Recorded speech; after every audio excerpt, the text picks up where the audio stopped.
Salut à tous et bienvenue. Vous rêvez d'acheter votre premier bien immobilier en France, mais vous ne savez pas par où commencer.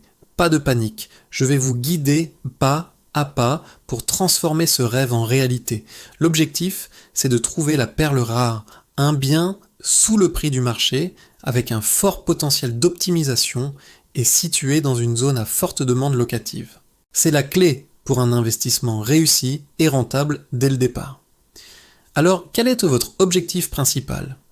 Pour certains, c'est de générer un cash flow positif, c'est-à-dire que le loyer couvre toutes les charges et vous laisse un bénéfice chaque mois.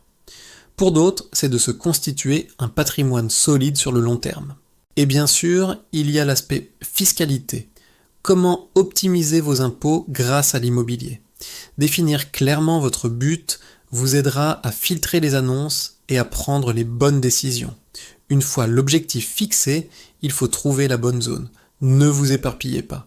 Concentrez-vous sur une seule ville et sélectionnez-y 1, 2 ou 3 quartiers maximum. Analysez tout, la proximité des transports comme le métro, la présence de commerces, d'écoles et le dynamisme général du quartier. Un bon emplacement est non négociable. C'est ce qui garantit la valeur de votre bien et facilite la location. Maintenant, la grande question, où chercher? Les plateformes en ligne comme Le Bon Coin, Se Loger ou PAP sont incontournables. Créez des alertes précises pour recevoir les nouvelles annonces en temps réel et être le premier sur le coup. N'oubliez pas non plus de contacter les agences immobilières locales. Elles ont souvent des biens en exclusivité qui ne sont pas encore en ligne. La réactivité était votre meilleur atout. Vous avez trouvé une annonce intéressante? Super.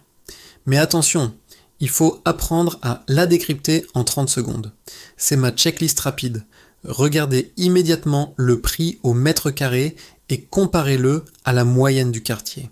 Vérifiez le montant des charges de copropriété et de la taxe foncière. Ces frais peuvent vite grignoter votre rentabilité. Et enfin, soyez attentif aux mentions comme travaux à prévoir, ça peut être une excellente opportunité de négociation. L'étape suivante est cruciale. Les visites. Je vous conseille de visiter au moins 10 appartements avant de vous décider. Oui, 10. C'est le minimum pour vraiment comprendre le marché, affiner votre œil, comparer les biens et sentir les bonnes affaires. Chaque visite est une leçon. Ne vous précipitez pas sur le premier coup de cœur, la patience est une vertu en immobilier. Comment reconnaître la pépite parmi toutes ces visites? Cherchez les opportunités cachées. Des photos moches, une décoration vieillotte, ça fait fuir beaucoup de monde, mais pas vous. C'est souvent là que se cachent les meilleures affaires. Privilégiez les biens qui ne nécessitent que des travaux simples. Un coup de peinture, un nouveau sol, moderniser la cuisine. Ce sont des améliorations qui créent beaucoup de valeur sans coûter une fortune et qui vous donnent un levier de négociation sur le prix. Une fois le potentiel identifié, sortez votre calculatrice. Faites une estimation rapide des travaux et calculez la rentabilité future. Le loyer potentiel couvrira-t-il votre crédit, les charges, les impôts et vous laissera-t-il un excédent? Le cash flow doit être positif, c'est l'objectif. Si les chiffres sont bons, alors vous tenez peut-être votre première bonne affaire. Le bien est validé, les chiffres sont bons, il faut agir vite. Préparez une offre d'achat écrite, claire et précise. Mettez en avant vos arguments. Vous avez un dossier de financement solide et prévalidé par votre banque. Vous êtes réactif.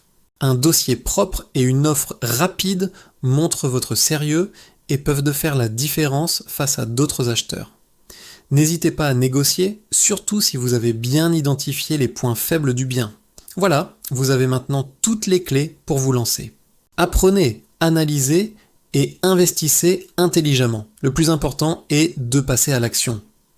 J'espère que cette vidéo vous a été utile. Si c'est le cas, n'oubliez pas de liker et de vous abonner pour plus de conseils sur l'investissement immobilier. Bon, merci d'avoir regardé et à très bientôt.